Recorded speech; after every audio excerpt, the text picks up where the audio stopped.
The spotlight blinds me, and for a second I can't breathe.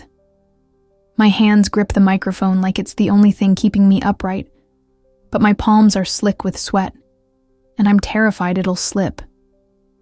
The crowd is silent, too silent, and I swear I hear someone cough, long and loud, like they're mocking me. My first joke falls flat, the words tumbling out too fast, too forced. No laughter, just dead air. My chest tightens, and I feel my face flush hot under the lights. They're staring at me, judging me, laughing at me instead of with me. I want to run, but my legs won't move. This was supposed to be my moment, my chance to prove that I'm more than just some small-town barista pouring coffee for people who barely look up from their phones. Instead, I'm standing here, humiliated, feeling like the stupidest person in the room. Back home in Maplewood, no one would have blinked twice if I told this story. It's safe there, familiar. But here, in front of these strangers, under these unforgiving lights, I feel exposed. Every heartbeat pounds in my ears as I realize this isn't just failure.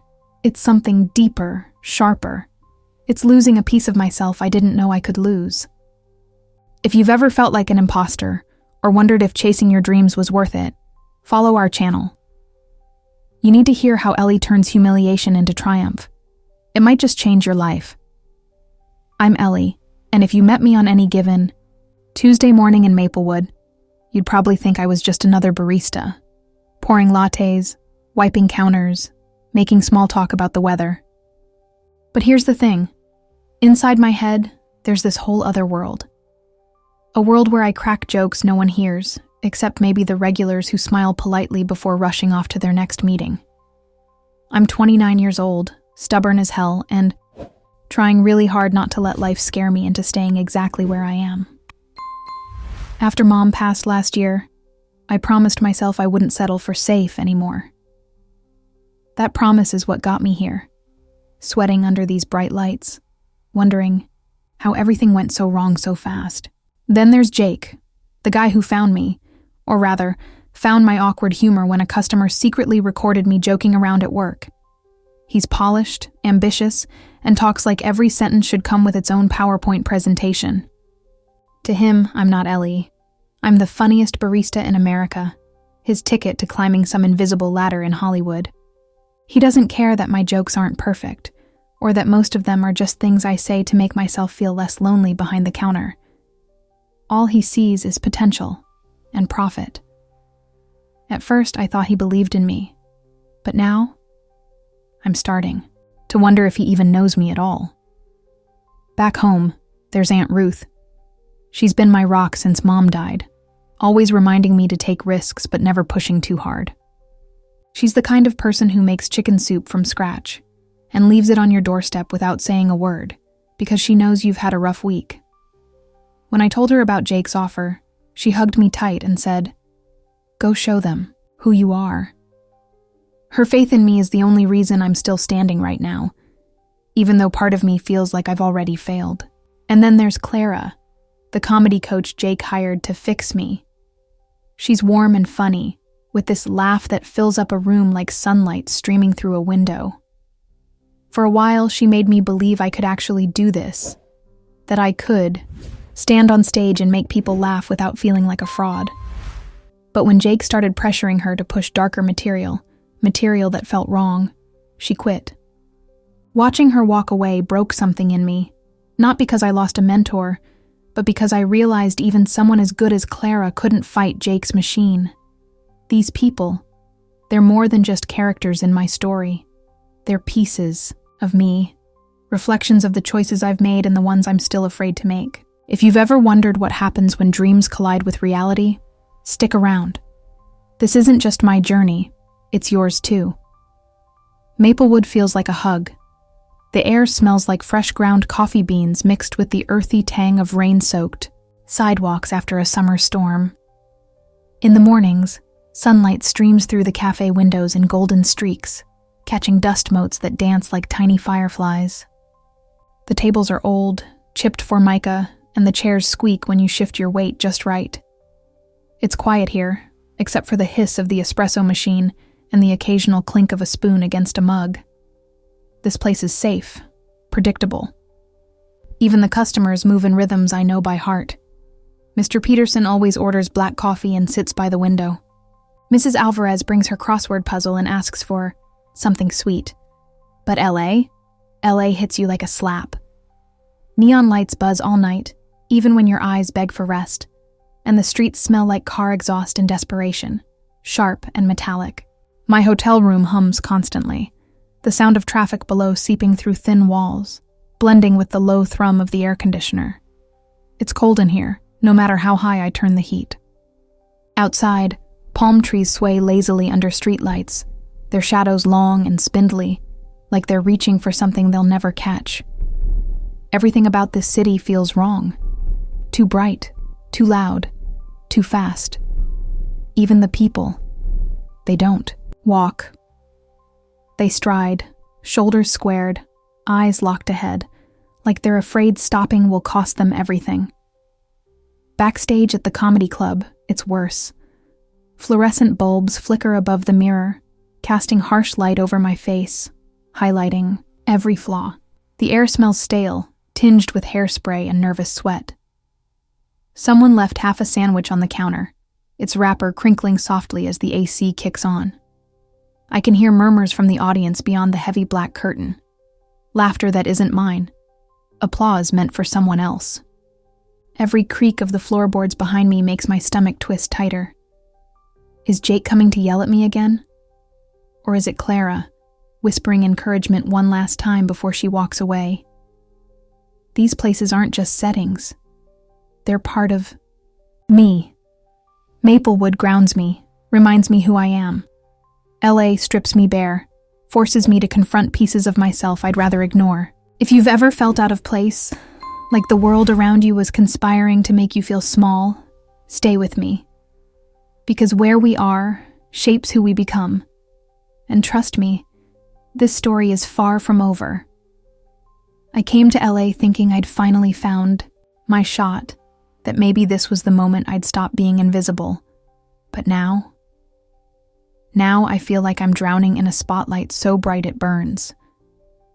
The problem isn't just Jake or his stupid punchlines about grief. It's me. I don't know who I am anymore. Back home in Maplewood, I could hide behind the counter at the cafe, cracking jokes no one really heard except for the regulars who smiled politely before rushing off to their next meeting. It was safe there, predictable even, and, yeah, maybe boring sometimes. But at least I knew where I stood. Here, in the city of neon lights and fake smiles, I'm lost, completely untethered, and every decision feels like walking on quicksand. The thing is, Jake doesn't see me. He sees dollar. Signs, ratings, clicks, whatever gets him ahead. He thinks my pain is funny, something to package into sound bites for late-night audiences who don't care about anything beyond the next laugh. Be edgy, he says, like grief is some kind of product I can slap a price tag on and sell. But Mom wasn't a punchline. She was warm hands kneading bread dough, soft humming while she folded laundry, quiet advice when life felt too heavy. How do you turn that into comedy without losing yourself in the process? And honestly, what choice do I have? If I walk away, I'm not just giving up on Jake. I'm giving up on Aunt Ruth, who hugged me tight and said, "Go show them who you are." I'm giving up on Clara, who tried to help me find my voice before Jake scared her off. I'm giving up on me.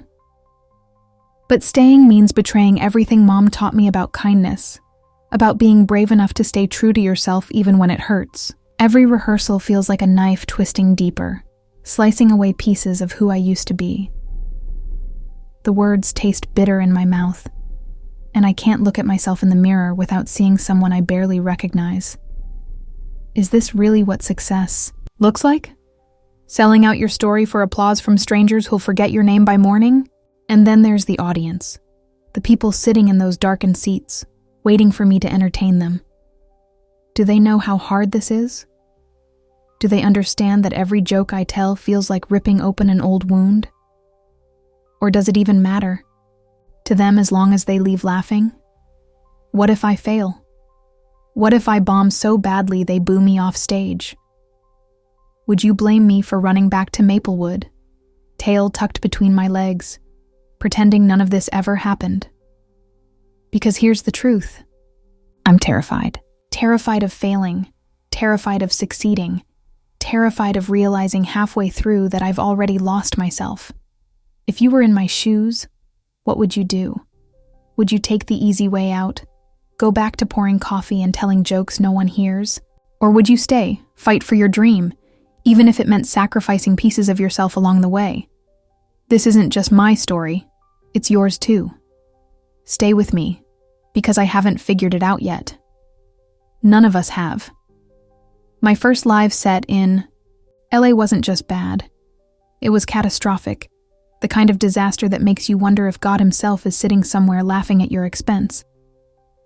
I walked onto that tiny stage at a dingy comedy club, my heart pounding so hard I thought it might burst out of my chest like some horror movie cliché.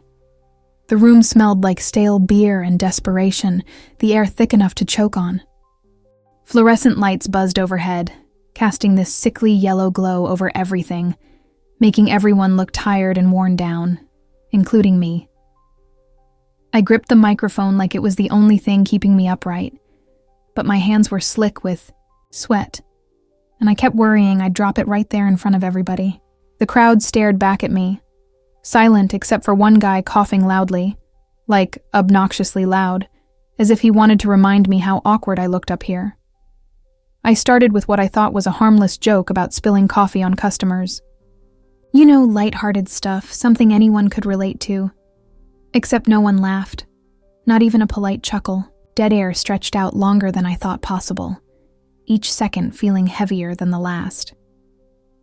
My throat tightened, and I felt my face flush hot under the unforgiving lights. I stumbled through another attempt, then another, each word tumbling out faster and more desperate than the last. Still nothing. It was like throwing rocks into a void, hoping for an echo that never came. And then someone yelled from the back of the room, "Stick to coffee!" That voice cut through me sharper than any knife ever could. Mortified doesn't even begin to cover it. I froze mid-sentence, my mind going completely blank as every pair of eyes in the room drilled holes straight through me. All I could think was, this is it. This is where dreams go to die. When I finally managed to stumble off stage, tears stinging my eyes, I found Jake waiting for me backstage, arms crossed, his expression unreadable but definitely not happy. "What the hell was that?" he snapped, before I could even catch my breath. His voice echoed harshly in the narrow hallway, bouncing off concrete walls stained with decades of neglect. "You're better than this," he added, though it didn't sound like encouragement. It sounded like a threat. For a split second, I almost believed him. Almost. But deep down I knew better. I wasn't better than this. I was exactly who I'd always been. A small-town barista trying to pass herself off as something she wasn't. The worst part? Nobody told me walking away would be this hard. Aunt Ruth's words kept looping in my head. Go show them who you are. But who was I anymore? The Ellie who poured coffee and cracked jokes behind the counter in Maplewood? Or the version of myself standing under those cruel lights, sweating and shaking and failing miserably? Was it too late to turn back? Could I really walk away without looking like a failure? Not just to Jake or the audience, but to myself? That night, alone in my hotel room, I replayed the entire nightmare over and over again in my head. Every missed beat, every awkward pause, every unkind laugh, or lack thereof, haunted me. The hum of the air conditioner did little to drown out the voices telling me I didn't belong here. Outside, traffic roared endlessly, headlights flashing past my window like fireflies trapped in a jar. I sat cross-legged on the edge of the bed, staring at the crumpled notes scattered across the comforter. wondering if they held any answers, or if they were just reminders of how far I'd fallen. If you've ever stood on the edge of something, big and scary, knowing full well you might fail spectacularly but unable to step back because giving up feels worse, you'll understand why I couldn't quit. Not yet. Because here's the thing about failure. It forces you to confront pieces of yourself you'd rather ignore, and maybe, just maybe, that's exactly what I needed. So tell me, what would you have done? Would you have stayed, clinging to hope despite all evidence pointing toward disaster? Or would you have run home, tail tucked between your legs, pretending none of it ever happened? This isn't just my story. It's yours too. Stick around. Because trust me, it gets worse before it gets better. For a while, it felt like maybe, just maybe, I could actually pull this off. Jake hired Clara, this warm, funny woman who had this laugh that filled up a room like sunlight streaming through a window. She didn't try to change me. Instead, she helped me shape my jokes into something real, something me. We worked together, for hours every day, sitting in a cramped rehearsal space that smelled faintly of old wood and coffee stains. Clara taught me how to find humor in the little things, the way Aunt Ruth always burns toast on purpose because she says perfect. Toast is too boring. And slowly I started to feel like myself again. Not perfect, not polished, but honest. For the first time since landing in LA, I wasn't pretending anymore. Then came the night at a small comedy club, tucked away in a part of town where the streetlights flickered and graffiti covered every available surface. The crowd was sparse, maybe 30 people tops, but they were kind, or at least they seemed that way. When I stepped onto the stage, my hands still shook, but there was something different about this time, something lighter. I told them stories about spilling coffee on Mr. Peterson's newspaper. He forgave me after 3 free espressos. About Mom teaching me how to bake pies even though neither of us had any talent for it. About Aunt Ruth humming old country songs while scrubbing dishes late at night. And when I finished, silence hung in the air for half a heartbeat, before laughter erupted. Real laughter. Warm, genuine rolling waves of it that washed over me like a balm for all those nights spent crying alone in my hotel room. Someone even yelled, "You're amazing," as I walked off stage, and for the first time in what felt like forever, I believed it. Clara met me backstage, her face glowing with pride. "See?" she said, pulling me into a hug. "That's who you are. Don't let anyone tell you otherwise." Even Jake looked impressed, or as close to impressed as someone like him could get.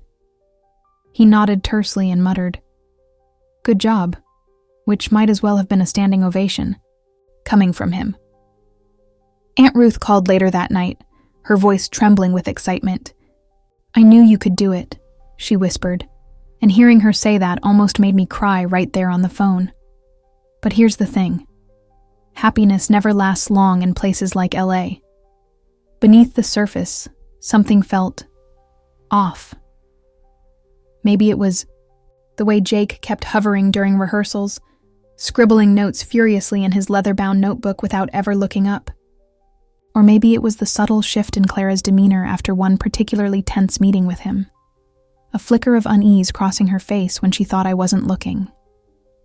Whatever it was, it gnawed at me, whispering doubts I couldn't quite shake. One afternoon, Clara pulled me aside after practice, her usual warmth replaced by something harder, more guarded. "Ellie," she began, hesitating like she wasn't sure how to finish. "Promise me you won't lose sight of why you're doing this. Don't let anyone twist your story into something it's not." Her words stuck with me long after she left, circling endlessly in my mind. What did she mean? Was she talking? About Jake? About the show? About me? And then there was the pressure building around me, invisible but suffocating.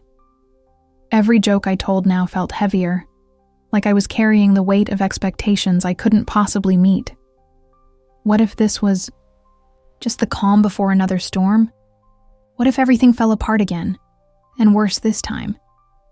If you've ever had a moment where things seem okay, but deep down, you can't shake the feeling that disaster is lurking just around the corner, you'll understand why I couldn't fully trust this victory. Because here's the question keeping me awake at night. How long until the cracks start showing again? And will I be able to hold it together when they do? Stick with me, because I promise you, the ground beneath my feet is already starting to shift. It started with a stack of papers Jake slapped onto the table during one of our rehearsals. "This is what we need," he said, his voice sharp enough to cut glass. I stared at the pages in front of me, my stomach sinking as I skimmed the words. They weren't jokes. They were weapons. Punchlines about Mom's death, twisted into something ugly and cruel. "Edgy," Jake called it, leaning back in his chair like he'd just handed me a gift instead of a grenade with the pin already pulled. "People love dark humor. This will resonate." My hands trembled as I flipped through the script, each line hitting me harder than the last. "Coffee shop girl loses mom, now serves lattes to lonely people who remind her of home." I read aloud, my voice shaking. "What is this? You want me to turn grief into entertainment?" Clara shifted uncomfortably beside me, avoiding eye contact. She knew this was wrong, just like I did. But neither of us said anything right away. The room felt suffocating, the air thick with tension that made it hard to breathe. Jake didn't blink. "It's comedy gold," he said flatly, like he couldn't understand why I wasn't jumping for joy. "You're not just any barista anymore, Ellie. You're a brand, and brands sell stories." His words hit me like a punch to the gut. A brand? Is that all I was to him? Some product to package and push out into the world? I wanted to scream, to throw the papers across the room and tell him exactly where he could shove his edgy material. But I didn't. Instead, I sat, there frozen, staring at the script, like it might burst into flames if I glared hard enough. That night, alone in my hotel room, I tried to convince myself it wasn't personal. It was business, right? Just another day in LA, where everything, even tragedy, was fair game for profit. But no matter how many times I repeated those lies to myself, they didn't stick. Because here's the truth. These weren't just words on a page. These were pieces of my life, fragments of memories I'd spent years trying to hold together. Memories of Mom humming softly while she cooked dinner, of sitting by her bedside during her final days, holding her hand until it went limp in mine. How dare he try to turn that into a punchline? The next morning, I confronted Jake in his office, a sleek, sterile space that smelled faintly of leather and ambition. "I can't do this," I said, slamming the script down on his desk.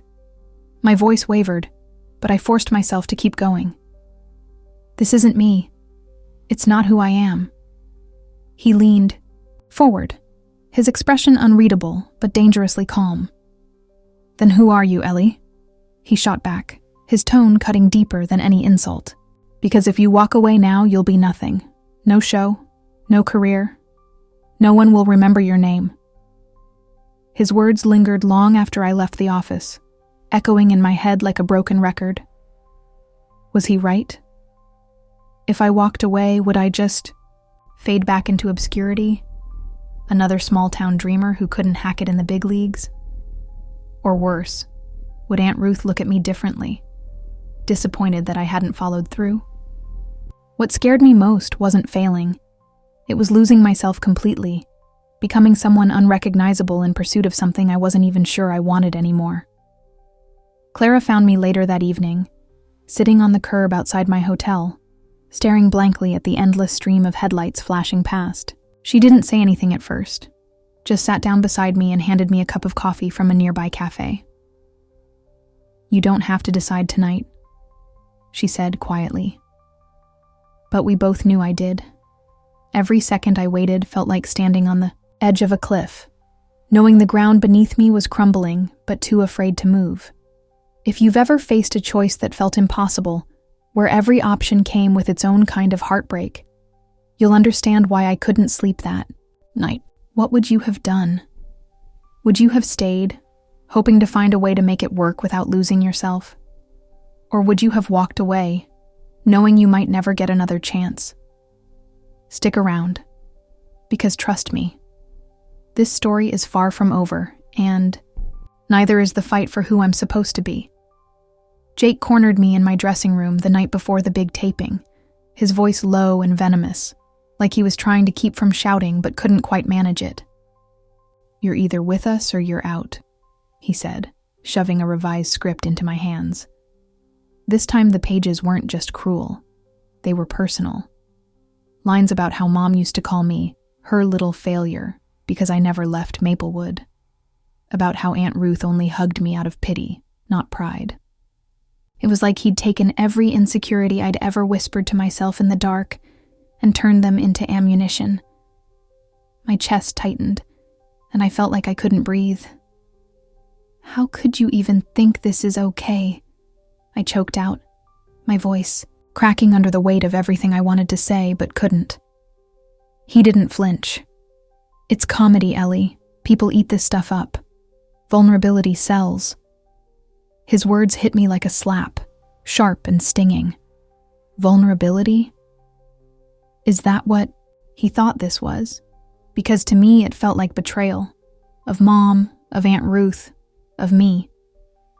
But Jake wasn't done twisting the knife. "If you don't do this, you'll walk away empty-handed. No show, no career, nothing." He paused, letting those words sink in before delivering the final blow.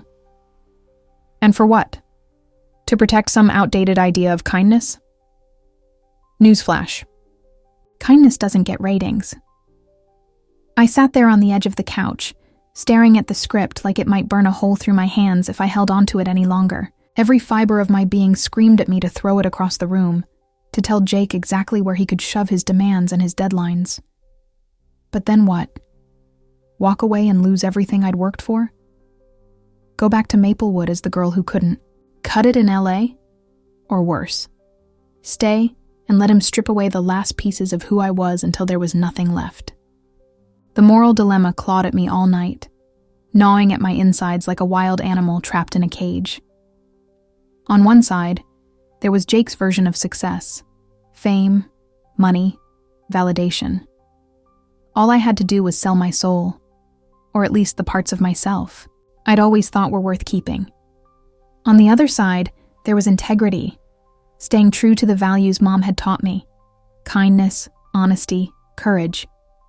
Except now those values felt heavy, like anchors dragging me down when all I wanted was to float, to rise above the noise and prove I belonged here. What scared me most wasn't failing. It was realizing I might already be lost. Aunt Ruth called. Late that night, her voice soft and steady over the phone. "How are you holding up, sweetheart?" she asked. And for a moment, I considered telling her everything: the scripts, the pressure, the way Jake made me feel like I was drowning. But I couldn't. Not yet. Instead, I forced a laugh and said, "Fine, just tired." She sighed, and I could picture her sitting at the kitchen table, cradling the phone against her shoulder while she sipped chamomile tea. "Ellie," she said finally, her tone gentle but firm, "don't let anyone make you forget who you are. You've got so much light inside you. Don't dim it for anyone." Her words stayed with me long after we hung up, looping endlessly in my head like a song I couldn't escape. But they didn't make the decision easier. If anything, they made it harder. How do you stay true to yourself when staying true feels like giving up? How do you choose between your dreams and your values when both seem impossible to live without? And what does it even mean to be brave, to fight for something, or to let go? Clara stopped by early the next morning, her face pale and drawn. She looked like she hadn't slept either. "I quit," she blurted out, before I could say anything. Her eyes filled with tears as she explained that Jake had given her an ultimatum too: push the darker material or walk away. "I couldn't do it, Ellie. she whispered, her voice breaking. I'm sorry. Watching her leave felt like watching part of myself disappear.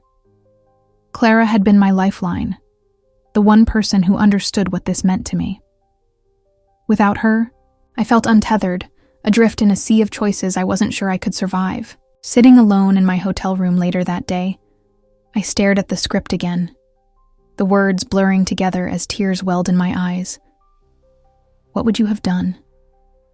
Would you have stayed, hoping to find a way to rewrite the ending before it was too late? Or would you have walked away, knowing you might never forgive yourself for leaving, but also knowing you couldn't live with the alternative? This isn't just my story anymore. It's yours too. Stick around, because the hardest choice is still ahead. And trust me, you won't see it coming. The hours leading up to the taping felt like a countdown to something I wasn't sure I could survive. My stomach churned so violently I couldn't eat, and every time I tried to take a sip of water, it felt like swallowing shards of glass.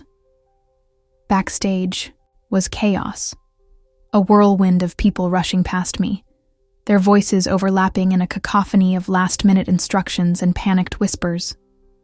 The air smelled like hairspray and sweat, sharp and suffocating, and the fluorescent lights overhead buzzed incessantly, making my head throb. Every sound seemed amplified. The squeak of sneakers on the polished floor, the rustle of papers, the low hum of conversation bleeding through the walls. It was all too loud, too fast, too much. Jake stormed into my dressing room just minutes before showtime, his face red with frustration. "We're live in 10, he barked, slamming the door behind him hard enough to rattle the mirror above the vanity. His eyes locked onto mine, cold and unyielding. You know what's at stake here, right? This isn't just about you anymore. It's about everyone who's invested in this. The producers, the network, me. You screw this up, and you're not the only one who loses." His words landed like punches, each one knocking the breath out of me. He didn't care that I hadn't slept, that I'd spent the entire night staring at the ceiling while tears streamed down my face. All he cared about was the script, those cruel, soul-crushing lines he expected me to deliver like they were nothing. I gripped the edge of the counter, my knuckles white, trying to steady myself as panic clawed its way up my throat. "What if I can't do it?" I whispered, more to myself than to him. But Jake heard me anyway. He stepped closer, his voice dropping to a menacing growl.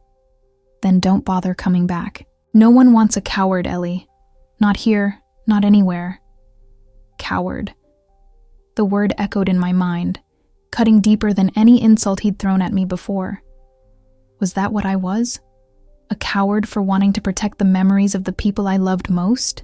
For refusing to turn Mom's life and death into some twisted punchline? When Jake finally left, slamming the door again for good measure, I sank onto the stool in front of the mirror, staring at my reflection like it belonged to someone else. My face was pale, my eyes wide and bloodshot, dark circles shadowing them, like bruises. I barely recognized myself. Clara's resignation replayed in my head over and over, the way she'd looked at me when she said goodbye, her expression filled with regret and sadness. She'd walked away because she couldn't compromise her values. Could I blame her? No. But watching her go had felt like losing a lifeline, leaving me stranded in an ocean of choices I wasn't sure I could navigate alone. Aunt Ruth's voice kept looping in my mind too, soft but firm. "Don't let anyone make you forget who you are." Who was I, though? The girl pouring coffee in Maplewood, cracking jokes no one heard except for the regulars who smiled politely? Or the person standing backstage in LA, trembling under the weight of expectations that felt impossible to meet? And what would happen if I chose wrong? If I stayed and sold out? Or if I walked away and let everyone down? Either way, part of me would break. Maybe all of me. Someone knocked on the door. A stagehand telling me it was time. 5 minutes until I stepped onto that stage. 5 minutes until everything changed forever. I stood there frozen, unable to move, my legs feeling like they'd been bolted to the floor. The noise outside grew louder. Applause from the audience, muffled laughter as the opening act finished their set. Time was slipping away faster than I could process it, and I still didn't know what to do. Stay or go. Betray myself or disappoint everyone else. There was no right answer, only consequences I wasn't sure I could live with. And then it hit me. The realization that made my chest tighten even more. This wasn't just about tonight. This was about who I'd be tomorrow. Next week, next year. If I went out there and delivered Jake's script, I'd wake up every morning knowing I'd traded pieces of my soul for applause I didn't deserve. If I walked away, I'd always wonder if I'd quit too soon. If I'd let fear win when courage mattered most. Both paths led to heartbreak, but which kind of heartbreak could I survive? As I stared at my reflection one last time, I asked myself the question that had haunted me since the beginning. What would you do? Would you fight for your dream, even if it meant losing yourself in the process? Or would you walk away, clinging to the hope that staying true might someday lead to something better? This decision isn't just mine, it's yours too. Stick around, because the moment of truth is coming, and trust me, you won't see it coming. Backstage smells like panic. Sharp, metallic, and electric. It's the kind of air that makes your lungs seize up instead of breathe. My pulse is pounding so hard I can feel it in my teeth, and every step toward the stage feels heavier than the last. Someone hands me a microphone, their fingers brushing mine for half a second too long, as if they're silently rooting for me, or maybe just waiting to see what I'll do next. The weight of it in my hand is unbearable. This tiny piece of equipment suddenly feels like the whole world resting on my shoulders. Am I strong enough to carry it? Or will I crumble under its pressure? The noise from the audience grows louder, rolling in waves that crash against the heavy black curtain separating us. They're laughing now, real laughter, at whoever's warming them up before I go on. That sound should be comforting, but instead, it's suffocating. What happens when they turn those laughs toward me? Will they cheer, or will they boo? Will they clap? Or will they sit in stony silence while I die a little more with each joke that falls flat? Jake's voice echoes in my head, cruel and relentless. No one wants a coward. Is that what I am? A coward for hesitating, for questioning whether any of this is worth it? Clara's face flashes in my mind too, her resignation letter still, sitting somewhere on Jake's desk, her chair empty during rehearsals. She walked away because she couldn't compromise who she was. Would I have the same courage if it came down to it? And Aunt Ruth? God, Aunt Ruth. Her words loop endlessly. In my brain, don't let anyone make you forget who you are. But who am I anymore? Am I the Ellie who poured coffee in Maplewood, finding joy in small moments and quiet jokes no one heard except for Mr. Peterson or Mrs. Alvarez?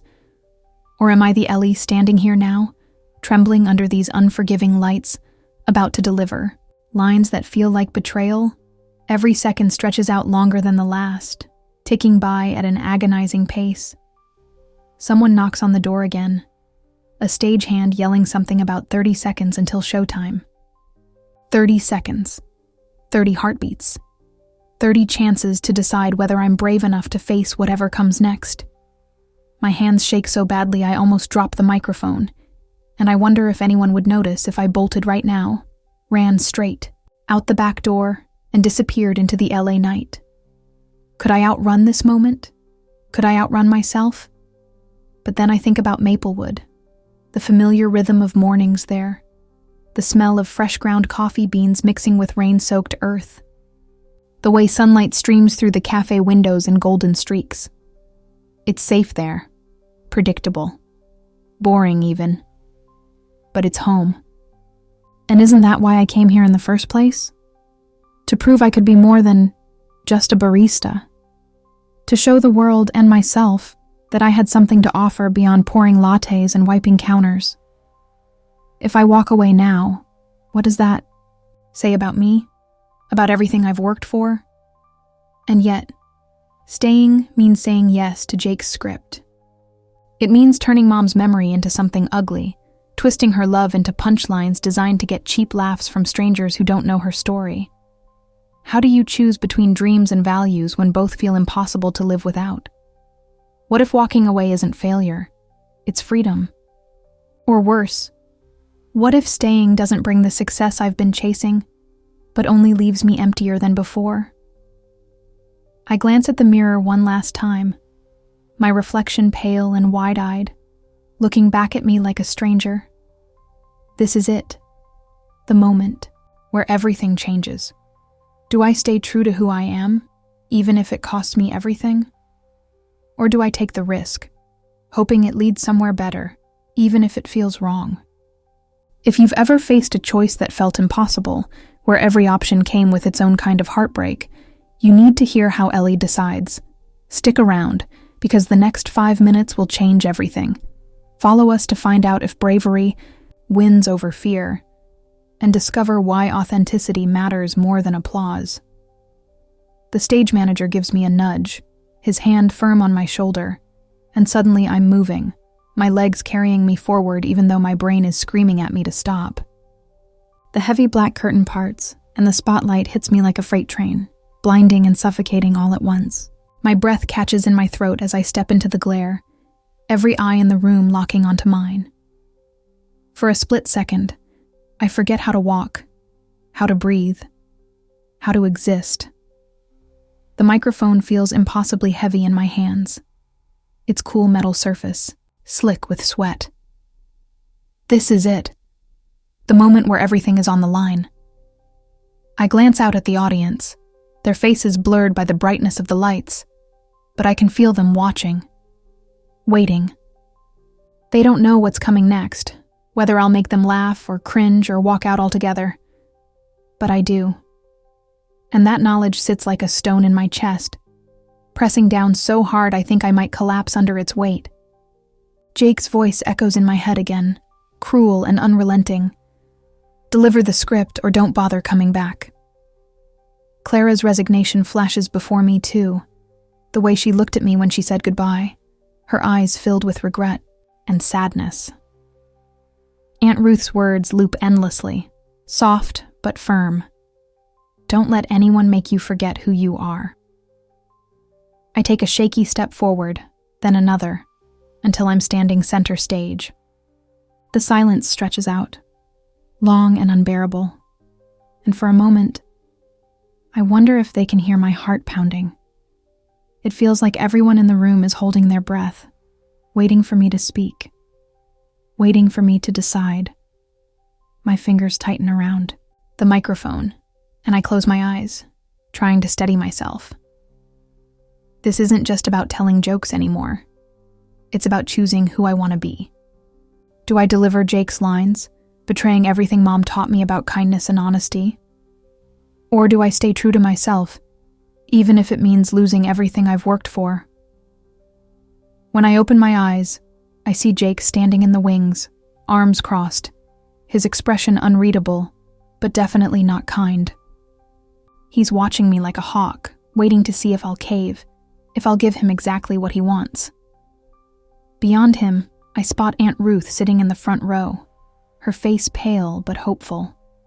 She came all the way from Maplewood to be here tonight, to support me no matter what.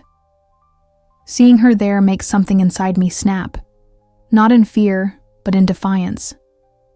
If I walk away now, I won't just be letting Jake down, I'll be letting her down too. And worse, I'll be letting myself down. So I start talking, not with Jake's script, but with my own words. Hi, I say, my voice trembling at first, but growing stronger with each syllable. I'm Ellie. You might have heard of me. I'm the barista-turned-comedian who spilled coffee on half of Maplewood before someone decided to record me joking around behind the counter. A few people chuckle nervously, unsure if they're supposed to laugh yet. I press on, my heart racing but my resolve solidifying. Life hasn't been easy lately, I admit, my voice breaking slightly. My mom passed away last year, and sometimes it feels like the world keeps spinning faster than I can keep up with. But you know what helps? Laughing. Not laughing at things, but laughing with them. Finding joy in the messiness of life, even when it hurts. For a moment, the room is completely silent. I can hear my own heartbeat echoing in my ears, loud and uneven. Then, slowly, laughter begins to ripple through the crowd. Soft at first, then louder, warmer, more genuine than anything I've ever heard before. Someone claps. Then another person joins in, until the whole room erupts in applause. Tears well up in my eyes as I realize what's happening. They're not laughing at me. They're laughing with me. They get it. They understand. But then I see Jake storming toward the stage, his face red with fury. "What the hell are you doing?" he shouts, his voice cutting through the applause like a knife. The audience falls silent again, turning their attention to him instead of me. He grabs the mic stand, yanking it away from me, and starts yelling about professionalism and ratings and contracts. For a second, I freeze, terrified that this is the end, that he's going to humiliate me in front of everyone and prove once and for all that I don't belong here. But then something unexpected happens. A producer steps out from behind the curtain, her expression calm but firm. "That was authentic," she says, addressing both Jake and the audience. "And authenticity sells." She turns to me, offering a small smile. "We want more of that." Jake sputters, outraged, but the damage is done. The audience erupts into cheers again, louder this time, and I feel a surge of relief wash over me. This isn't just a victory. It's proof that staying true to yourself doesn't mean giving up on your dreams. Sometimes, it means fighting harder for them.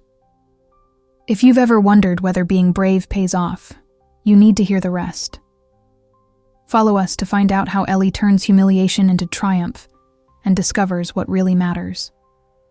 Just as Jake's face turns the color of a ripe tomato and he starts sputtering about breach of contract, something happens that none of us, least of all me, could have seen coming. A man steps out from the wings, his suit crisp and his presence commanding.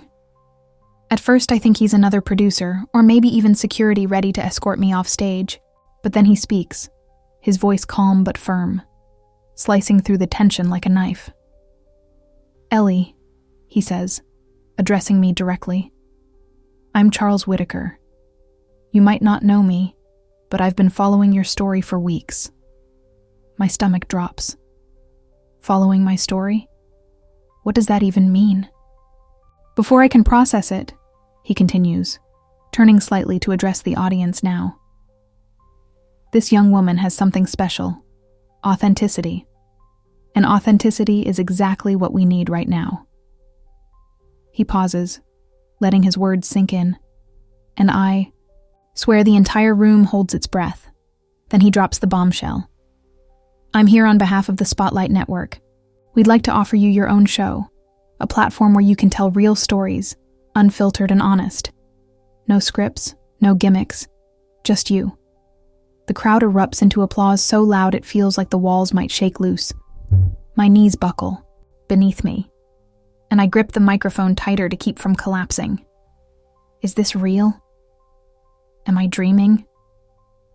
Jake looks like he's about to explode.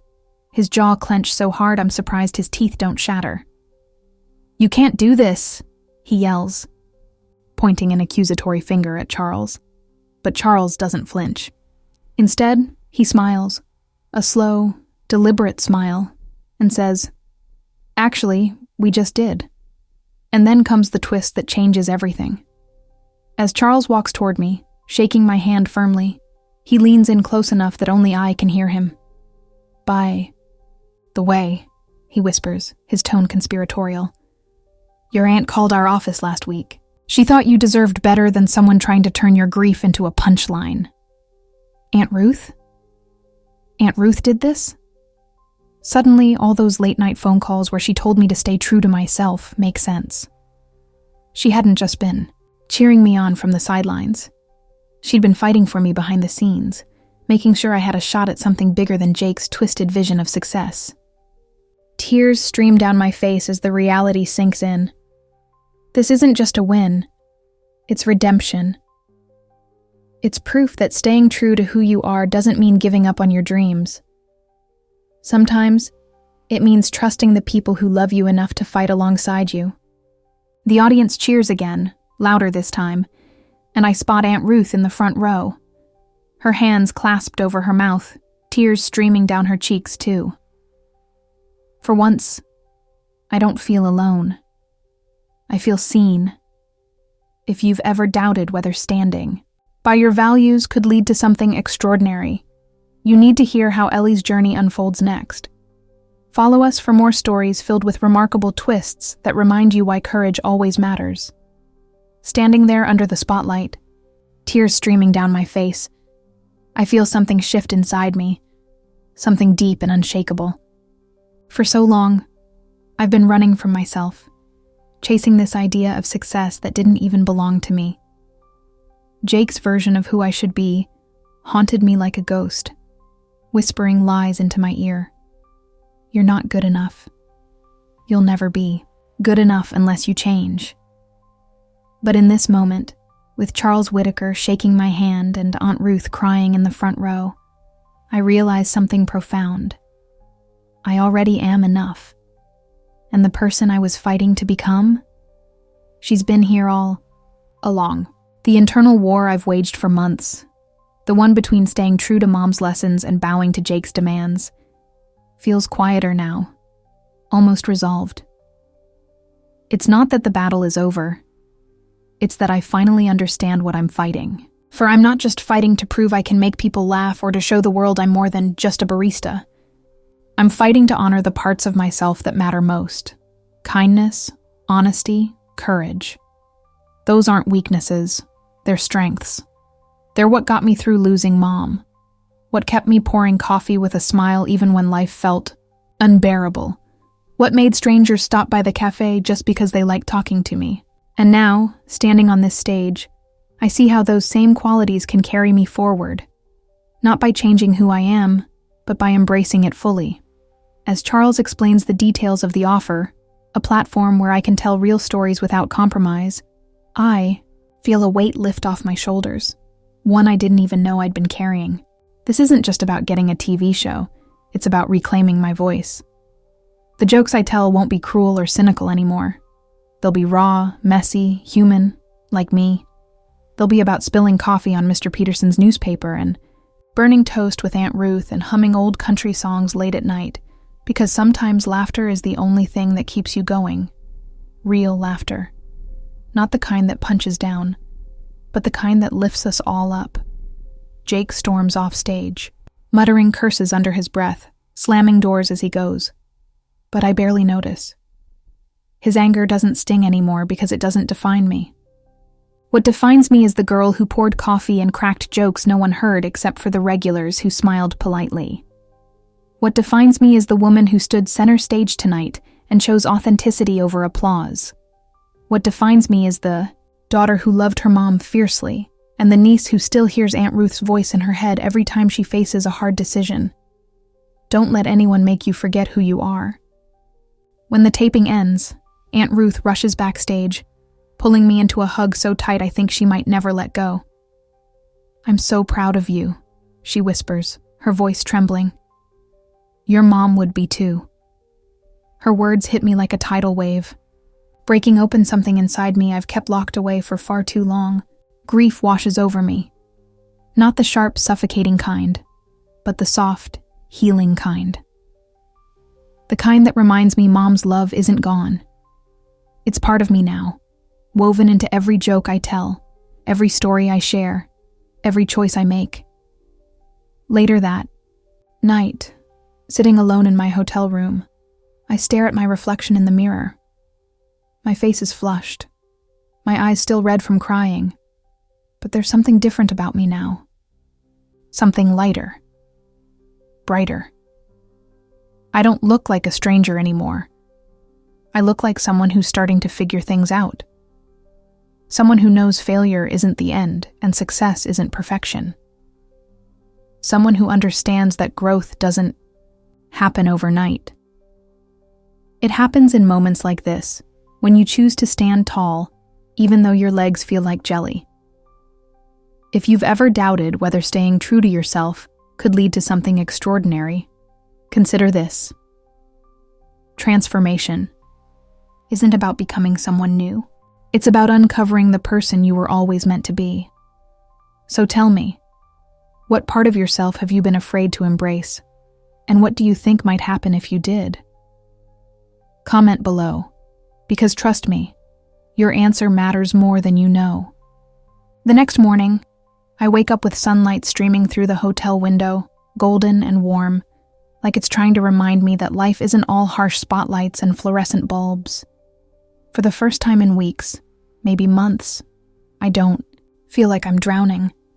Instead, there's this strange calm settling over me, like the storm finally passed while I was too busy surviving to notice.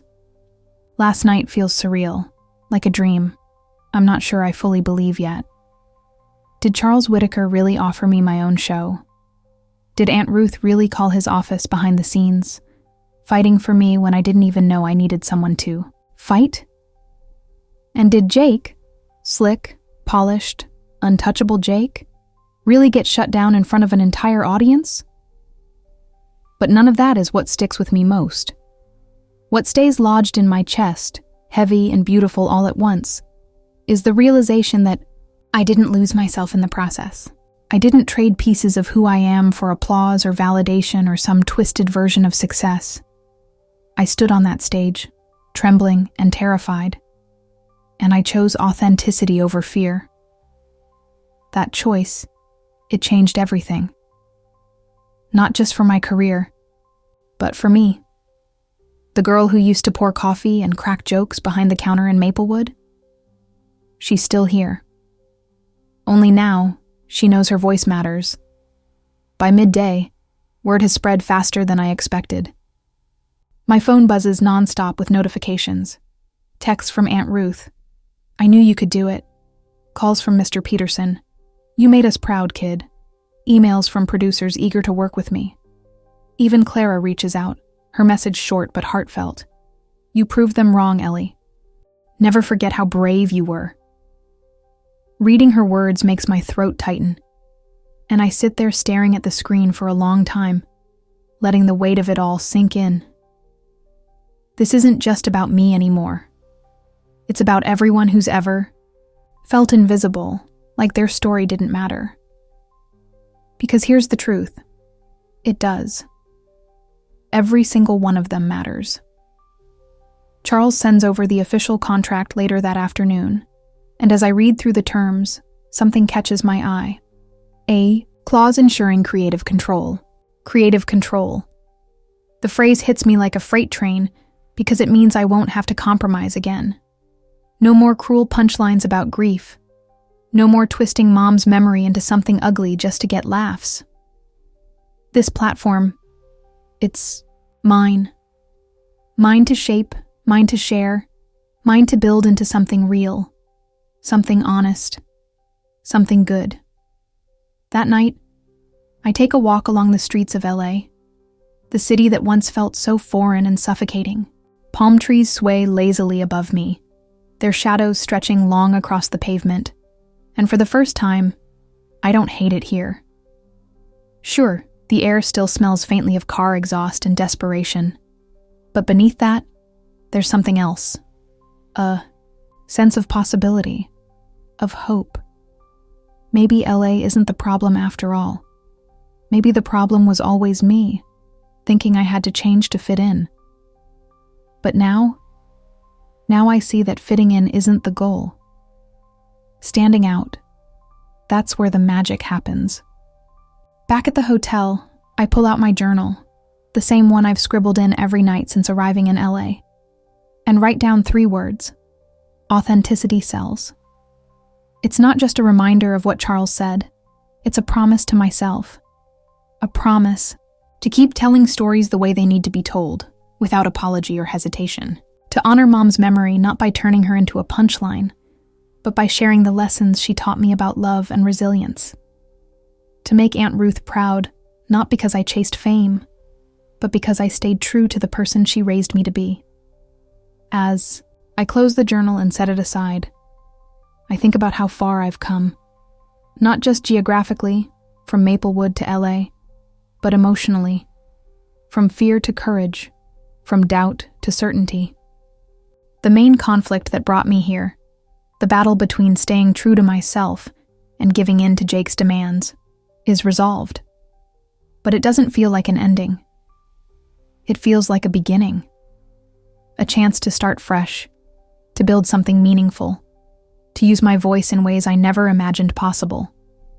So if you've ever wondered whether fighting for your truth could lead to something extraordinary, let my story be proof that it can. Let it remind you that sometimes, the bravest thing you can do is stand still when the world is pushing you to run. And let it leave you asking yourself, what will you choose today? To chase approval or to embrace authenticity? Because trust me, the answer changes everything. A week after the taping, life feels like a completely different movie. One, I'm not just watching anymore but starring in. Aunt Ruth calls me every day, her voice brimming with excitement as she asks about meetings with producers and brainstorming sessions for the new show. You're going to inspire so many people, she says during one of our late-night chats, her tone soft but unwavering. And for the first time, I believe her. Because this isn't just about me making people laugh. It's about reminding them that it's okay to be human, to stumble, to grieve, to cry over burnt toast at 2 a.m. Because sometimes that's all you can do. Charles becomes more than just a name on a contract. He's a mentor, someone who genuinely believes in what I'm trying to build. During one of our early planning sessions, he leans back in his chair, studying me carefully before saying, "Ellie, your strength isn't in being perfect, it's in being real." His words hit me hard. Not because they're new, but because they're true. Perfection was never the goal. Connection was. And now, with his support and creative freedom I didn't think possible, I feel ready to take risks I would have run from before. Clara reaches out again too, apologizing for leaving when I needed her most. I should have stayed, she admits over coffee, ironically enough, at a little cafe near my hotel. Her eyes are filled with regret, but also hope. Hope that we can rebuild the trust Jake shattered. I tell her she doesn't need to apologize, that walking away took courage too. But deep down, I'm grateful she's back. Together, we start sketching ideas for segments on the show, blending humor with heart in ways neither of us thought possible. As for Jake, he disappears almost entirely, fading into obscurity after Charles publicly thanks me for standing up to him during the taping. Word gets around that his tactics alienated other talent. And soon enough, whispers turn into headlines. Producer loses grip on reality TV empire. Part of me feels sorry for him. He built his career on manipulation, and now it's crumbling beneath him. But another part knows he brought it on himself. Still, I don't celebrate his downfall. Instead, I use it as a reminder. Success rooted in fear doesn't last. Success rooted in authenticity does. Back in Maplewood, things change too. Mr. Peterson starts showing up at the cafe less often, claiming he's cutting back on caffeine, but I know better. It's pride. He tells everyone who'll listen that he knew Ellie had greatness in her, even though I'm pretty sure he once complained about me spilling espresso on his tie. Mrs. Alvarez brings her crossword puzzles to the local library instead of the cafe now, saying she doesn't want to distract me from bigger dreams. But when I visit home, she hugs me tight and whispers, "Don't forget where you came from, sweetheart." Even the cafe itself feels different without me behind the counter full-time.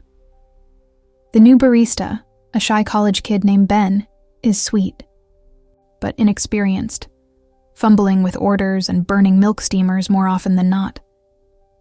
Watching him reminds me of how far I've come since those days, pouring lattes and cracking jokes no one heard except for the regulars who smiled politely.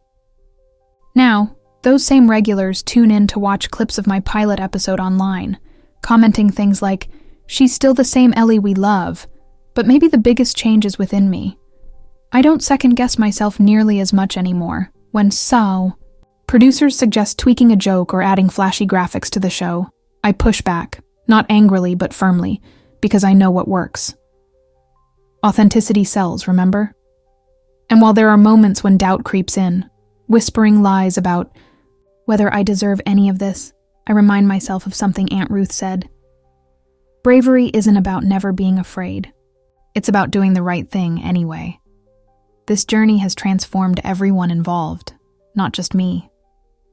Clara found her footing again, proving she's stronger than she realized. Aunt Ruth learned that fighting for someone's dream can make all the difference. Even Jake, though humbled, might someday realize that controlling others only leads to losing yourself.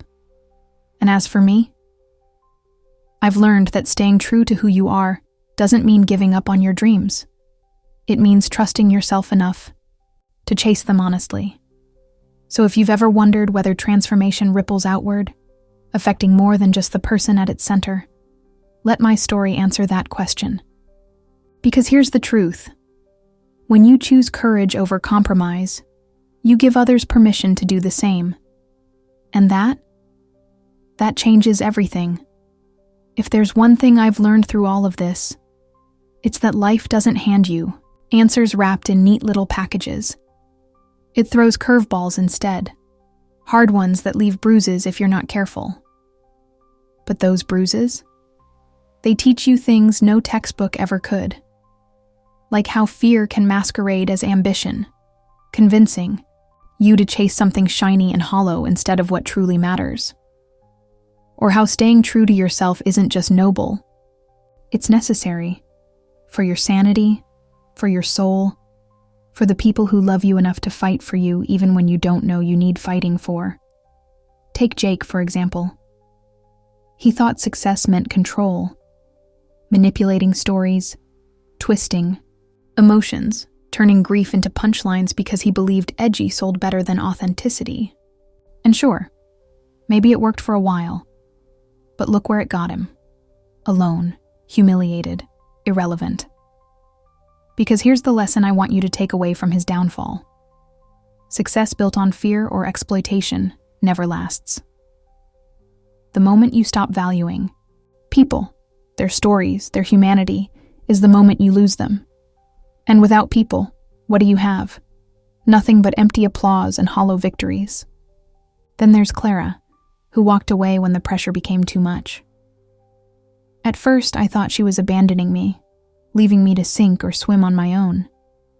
But now I see she was teaching me something else entirely. Sometimes bravery means saying no. Saying no to things that compromise your values. Saying no to environments that crush your spirit. Saying no to anything or anyone that makes you feel smaller than you are. Walking away might feel like failure in the moment, but it's often the bravest choice you can make. And Aunt Ruth? She reminds me daily that love isn't passive, it's active. Love fights for you when you're too scared to fight for yourself.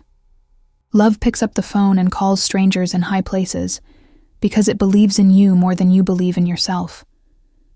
Love sits in the front row of your biggest moments, tears streaming down its face, cheering louder than anyone else because it knows exactly how hard you've worked to get there. If there's one real-world truth I'll carry with me forever, it's this. Surround yourself with people who love you, not for what you achieve, but for who you are. For me, the hardest lesson was learning to trust myself again. After months of doubting every decision, second-guessing every joke, questioning whether I belonged anywhere near a stage, I finally realized something profound. I am enough. Not perfect, not polished, not untouchable, but enough. That realization didn't come easily. It came after sleepless nights, tear-filled journal entries, and moments where I wanted nothing more than to run back to Maplewood and hide behind the counter at the cafe. But running wouldn't have solved anything. Running never solves anything. Facing your fears does. This story is about so many things: grief, courage, transformation. But at its core, it's about choices. Every single day we choose. Will we chase approval or embrace authenticity? Will we let fear dictate our lives, or will we rise above it? Will we honor the people who shaped us, the moms and Aunt Ruths, or will we forget them in pursuit of something fleeting? So here's my question to you. When was the last time you chose courage over comfort? When did you stand firm in your values, even when it felt impossible? Did someone step in to fight for you when you couldn't fight for yourself? Share your story in the comments below. I promise you, it matters. Because if this journey has taught me anything, it's that connection starts with vulnerability. And vulnerability starts with sharing your truth. So go ahead. Tell me yours.